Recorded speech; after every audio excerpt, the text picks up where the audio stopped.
Bem-vindos ao nosso Pode Sim. Eu sou o Carlos Luiz.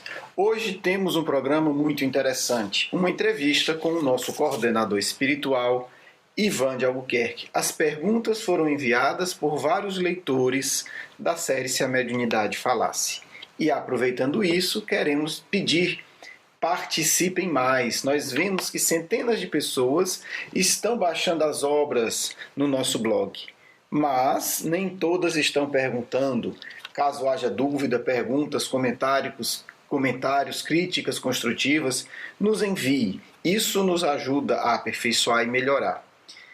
Pegando como exemplo, e já aproveitando para agradecer, o Leandro e a Edna, um abraço para vocês que são lá de Juiz de Fora, Minas Gerais, nos auxiliaram a ver que os links dos últimos programas Pode Sim não estavam funcionando. Se vocês não avisam, nós não temos como saber. E uma dica: nosso coordenador, durante a entrevista, deixou aí a possibilidade de fazer outros programas sobre outros temas. Caso vocês gostem da entrevista e tenham interesse em outros temas, nos envie a pergunta e nós vamos agendar com ele uma nova entrevista. Essa entrevista foi gravada há 3 dias atrás. Espero que vocês gostem. Um grande abraço e uma ótima semana. Boas-vindas, Ivan. Obrigada por estar aqui. Tudo bem? É uma alegria participar com vocês desse momento de reflexão, em que devemos, acima de tudo, exercitar as nossas mentes e corações para aprender a grandeza da obra de Allan Kardec, que, na verdade, é a síntese mais elevada do saber espiritual que este mundo possui. A nossa forma de agradecer o sacrifício desse Espírito maravilhoso é estudar sua obra, compreendê-la e vivê-la. E este é também o objetivo maior da série Se a Mediunidade Falasse. Tem a pergunta da Ivana.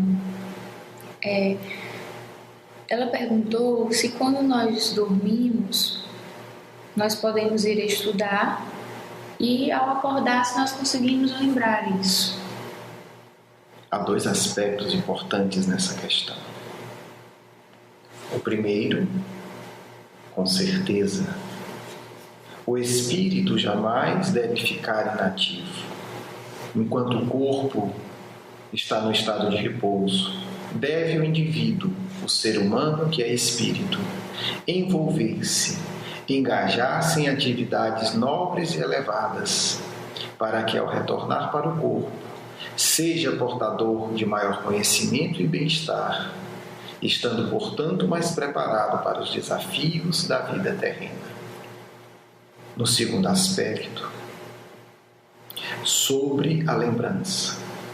É possível preparar-se e pouco a pouco conquistar a lembrança das experiências espirituais.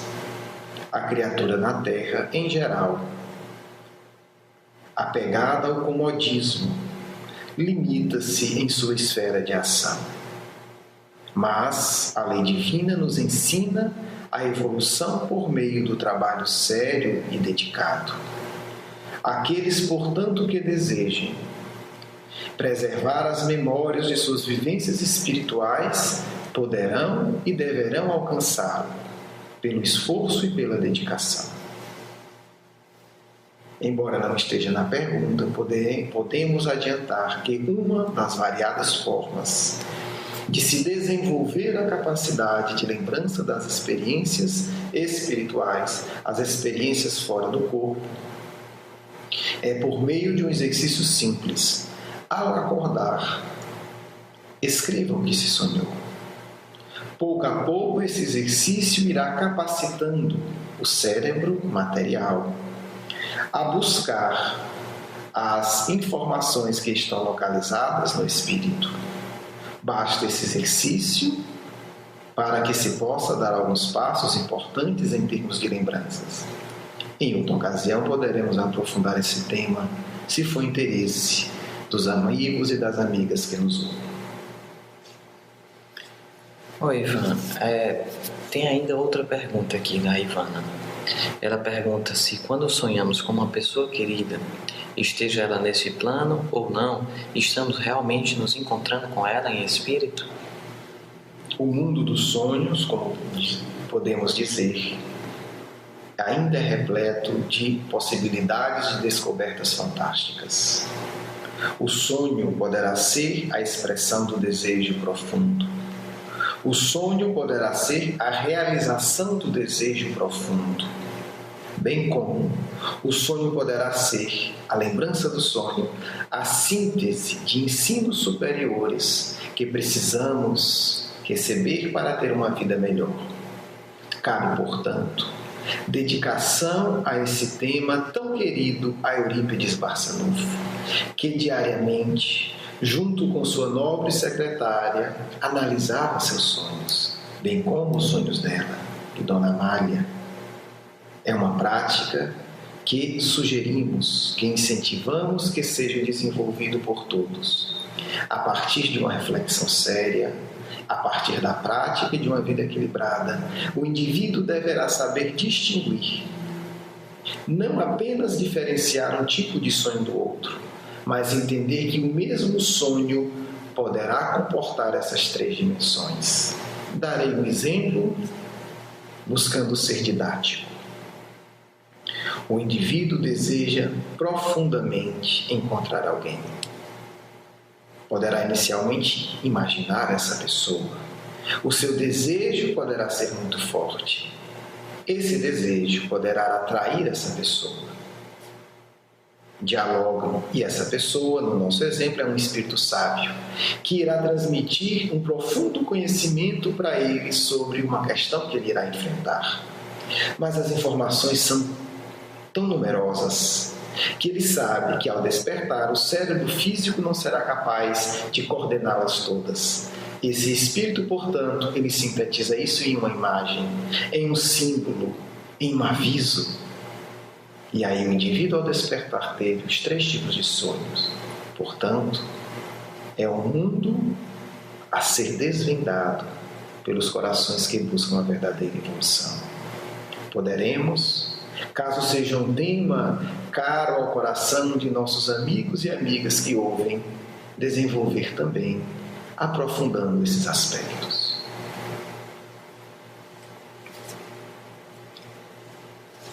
Bem, agora é a pergunta da Priscila. Como podemos saber se ao acordar e não nos sentirmos muito bem, se formos para locais ruins quando dormimos? O indivíduo precisa conhecer o seu corpo. O corpo é uma excepcional fonte de orientação para a vida. Numa linguagem atual, diríamos que é preciso ouvir o corpo, entender as mensagens que ele quer dizer. O homem, curiosamente, investiga vários sinais da natureza e quase sempre descarta os sinais mais básicos do seu veículo físico. O homem facilmente detecta o defeito do seu transporte, do seu carro, pelo barulho, às vezes pelo cheiro, da forma como está sendo feita a combustão, mas quase sempre ignora os sinais mais básicos e essenciais do seu próprio corpo. Conhecer os sinais do corpo irá ajudar a entender, ao acordar, que se observe. Que tipo de mal-estar eu tenho? Porque é infantil achar que todo mal-estar é fruto de uma experiência negativa. Não é. Muitas vezes, se o indivíduo está fora do corpo, auxiliando espíritos muito necessitados, ele poderá acordar relativamente cansado. Se ele acorda sugado e exaurido, aí sim é um sinal de preocupação. Observar-se, ao acordar, como eu estou me sentindo. Um pouco cansado. Que tipo de cansaço? Às vezes o indivíduo acorda um pouco cansado e diz: é como se eu tivesse passado a noite estudando. Isso é bom, porque esse cansaço irá desaparecer com o hábito e com a persistência. Outros dirão: não, parece que eu apanhei. Aí é um motivo de preocupação. Parece que eu estou sentindo os efeitos de ter consumido alguma substância infeliz. Aí é motivo de preocupação. Acordo deprimido, exaurido. Aí é motivo de preocupação. Portanto, não podemos ficar na dicotomia simplória: estou me sentindo bem ou não. Que tipo de bem-estar é esse e que tipo de mal-estar é esse? A partir disso, o indivíduo poderá ir, porque sempre que buscar, poderá ter pelo menos recordações específicas do que sonhou. Acordei com mal-estar e sinto que estive num ambiente infeliz, comungando com os espíritos infelizes. Motivo de reflexão mais profunda. O que me leva a esse tipo de fuga? Do que eu estou fugindo? Sonhei que estava num ambiente difícil, mas socorri espíritos dementados, um ato de nobreza. A avaliação específica que poderá, pouco a pouco, facultar ao indivíduo conhecer-se melhor e conhecer por onde passou durante o período do repouso do corpo físico. Ainda uma pergunta da Priscila.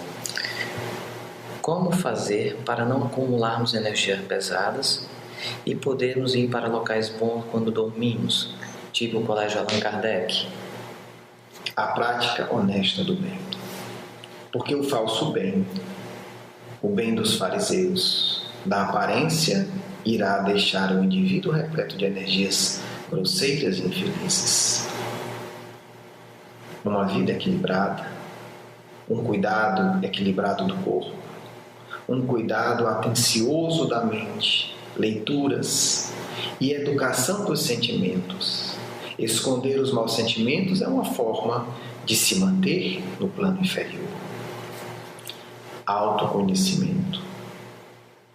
Podemos dizer que esse conjunto, tendo por base os bons hábitos, a prece sincera e comovida, a leitura reflexiva e atenta do Evangelho, é o ponto inicial para que, ao sair do corpo, você esteja em condições de frequentar os ambientes superiores de aprendizado do bem. Temos uma pergunta aqui do Diego. Ele perguntou assim: quando uma pessoa sente um peso nas costas só de uma outra pessoa olhar, o que pode ser? No caso, ele falou que é como, tipo assim, a presença de uma pessoa faz o corpo se sentir como se estivesse carregando um peso. Sintonia entre pessoas que estão alimentando energias negativas. Sintonia. Se você se aproxima próximo do Cristo com más energias, ele não irá sentir nada. Sintonia. São pessoas que alimentam sentimentos inferiores uma em relação à outra, possivelmente. Ou alguém profundamente invigilante, sendo envolto por alguém que possui energias grosseiras. Mas a invigilância é também responsabilidade do indivíduo. E a invigilância pode gerar sintonia. Porque a sintonia não é apenas você retribuir com ódio. É você permitir que o ódio entre em seu coração. Portanto, que cada um pense que, se está sendo atingido por energias inferiores, deve olhar para o próprio coração, se questionando por onde essas energias estão passando. Que sentimento permitem que elas me atinjam? E assim buscar melhorar-se. A próxima pergunta é do nosso ouvinte, Daniel. Por que foi necessário, no livro da Seminariedade Falácia, ter um momento que mostra-se um espelho? Aí a pergunta é: por que foi necessário mostrar um espelho para o espírito? Por acaso ele não podia ver o corpo dele baixando a cabeça? Quando a pessoa não mostra o espírito, ou o espelho para esse espírito, o espírito consegue ver como está o corpo dele. Aí é isso. Ele não já podia ver o corpo dele? Entramos na temática do socorro espiritual. Isso. O socorro espiritual exige daqueles que o coordenam um profundo conhecimento da psicologia humana. O espelho é uma das formas de fazer que o indivíduo se conheça melhor. Porque a criatura atrasada, no corpo fora dele, ela opta por não ver quem ela é. Ela esconde de si mesma as suas deficiências. Ela esconde de si mesma as suas deformidades emocionais e muitas vezes físicas. Ela esconde de si mesma as próprias limitações. E aí ela se torna um indivíduo, como afirma Allan Kardec, que facilmente sofre o arrastamento do mal por não se conhecer. À medida em que o indivíduo esconde de si mesmo quem ele é, ele se torna uma pessoa facilmente induzida para qualquer coisa. O espelho é ao mesmo tempo uma técnica objetiva e uma revelação simbólica. Quando se mostra do aspecto terapêutico, de socorro espiritual, o espelho a alguém, algo que faça o indivíduo olhar para si, é um convite muito sério. Porque o indivíduo insiste em dizer que está bem, mesmo estando muito mal e mesmo praticando muito mal. Mas esse comportamento é típico da criatura da Terra encarnada. Por isso ele é típico da criatura desencarnada. Essa psicologia da fuga é uma psicologia predominante na sociedade atual. Por isso, é uma psicologia predominante nos espíritos desencarnados. Como o corpo espiritual mostra a realidade psíquica e emocional, apresentar o corpo espiritual significa revelar a realidade psíquica e emocional. No mundo, o corpo físico cobre, esconde a realidade emocional. No mundo espiritual, não. No mundo espiritual, o corpo físico revela inequivocamente a realidade emocional do indivíduo. Portanto, ao mostrar a situação do corpo espiritual para alguém, você estará mostrando a realidade emocional dele. Porque no mundo podeis ter indivíduos de excelente padrão emocional, maturidade, compreensão, ternura, perdão, num corpo desagradável, no aspecto visual e estético. Não no mundo espiritual. No mundo espiritual, esse indivíduo equilibrado terá um corpo belo e luminoso. Mas aquele que muitas vezes tem um corpo belo na Terra é um doente emocional. E no mundo espiritual, o seu corpo irá revelar isso.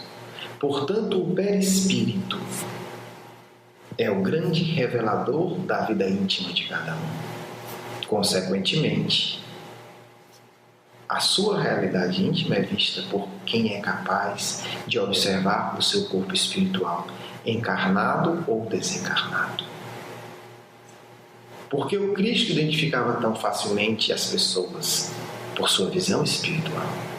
Ele via o corpo espiritual de cada um, as energias que o envolviam. E quando uma pessoa se dirigia a ele, ele sabia: esse está tentando me enganar, esse está querendo me atacar. O corpo espiritual é o revelador da realidade emocional de todos os espíritos. Portanto, essa técnica tem uma fundamentação na codificação espírita, quando Kardec nos ensina que o indivíduo se revela pelo seu corpo espiritual e por suas vibrações que estão ao redor dele. É uma técnica de autoconhecimento, de estímulo de autoconhecimento. Tem uma pergunta aqui da Janaína, que é referente ao, se a mediunidade fala assim, no capítulo 2, a mediunidade fala que durante uma época só podia se comunicar pelo oráculo. Que oráculo é esse? O livro refere-se aos oráculos das iniciações antigas. Por muito tempo, as verdades espirituais foram veladas, distanciadas das massas que não poderiam compreender na época. Se justificava em muitos períodos da história. Em seguida, por ordem do Cristo, As revelações espirituais são colocadas à disposição de todos. Como se poderia esperar, muitos exultam e utilizam o saber elevado para tornarem-se seres melhores. Outros, viciados no clima do mando e da manipulação, incomodam-se com isso. Os verdadeiros iniciados, ao receberem do Cristo a ordem de difusão da verdade, elevaram seus pensamentos e corações agradecendo ao Pai e ao Mestre a oportunidade. Mas todos aqueles arbitrários negadores do bem e da verdade incomodam-se até hoje. Nas regiões inferiores são esses espíritos que manipulam as consciências frágeis e covardes dos encarnados e desencarnados, estimulando-os o medo à mediunidade. Porque se o corpo espiritual revela a realidade individual, a mediunidade é um dos meios de revelar também essa verdade aos encarnados. E todos aqueles que temem a verdade, que não amam o Cristo, não honram a mediunidade espírita. Daí essa reflexão no livro, para que o jovem compreenda que por ordem do Cristo está decretado o fim dos mistérios, e que todos aqueles que com coração devotado buscarem o seu amparo e auxílio estarão protegidos, exercendo a mediunidade em seus lares, exercendo a mediunidade em seu dia a dia, como ensinou Jesus aos seus apóstolos e como, por ordem dele, Kardec ensina a todos nós. Temos agora uma última pergunta do nosso ouvinte Rui. Ele diz: na palestra inicial de apresentação dos cursos, menciona-se que existe uma relação espiritual entre Kardec e Eurípides. Qual a relação entre esses dois grandes espíritos? Eurípides Barçanufo e Allan Kardec são da conta dos espíritos vinculados ao Mestre de Nazaré de forma direta. Estão eles acompanhando a evolução deste planeta há milênios incontáveis. Portanto, podemos dizer que são companheiros de uma longa jornada, dispostos, utilizando-se de seu livre-arbítrio, a trabalhar na Terra, socorrendo os espíritos infelizes desse mundo, batalhando e sacrificando-se milhares de vezes, para que haja a redenção espiritual de todos os homens e mulheres de boa vontade. Um dia sabereis aprofundadamente a grandeza espiritual desses dois indivíduos que nunca colocaram-se acima da obra do Mestre, que por milênios e milênios trabalharam ocultamente e só apenas quando convocados pelo próprio Cristo, inspirado por Deus, para difundir a verdade, tornando-se conhecidos, aceitaram suas missões com a mesma dignidade e humildade que aceitaram as suas centenas de missões obscuras neste mundo. Obscuras no aspecto social e histórico, grandiosas no aspecto espiritual.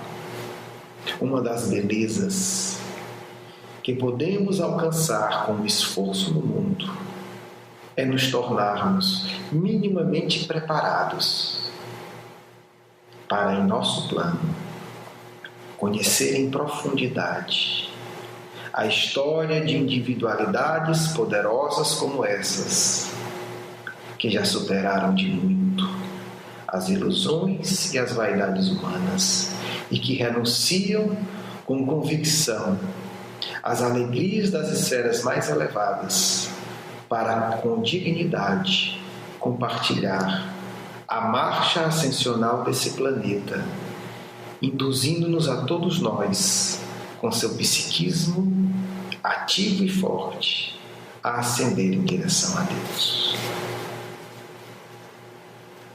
Queremos agradecer, irmão, pela sua participação, pela sua atenção e carinho em todos nós. Obrigada. Obrigado. Desejamos a todos uma reflexão pessoal e profunda sobre a sua relação com Allan Kardec, com Eurípides Barçanufo e com Jesus de Nazaré. O Espiritismo nos convoca a uma batalha imensa, a batalha pelo nosso amadurecimento intelecto-moral, a batalha para a transformação de uma humanidade ainda doente e sofredora, ao lado desses espíritos que estão muito acima de nossa compreensão, mas que, por meio das vibrações do amor, se tornam tão próximos de nossos corações e, por meio da sua devoção, nos inspiram sempre. Desejamos a cada um coragem e reflexão, porque o Cristo nos convoca a todos. É hora de que cada um de nós assumamos a nossa missão individual e hajamos com coragem, sabendo que Deus é uma meta alcançável se seguirmos o caminho da verdade e da vida, o luminoso jovem de Nazaré. Muita paz. Ivan de Albuquerque.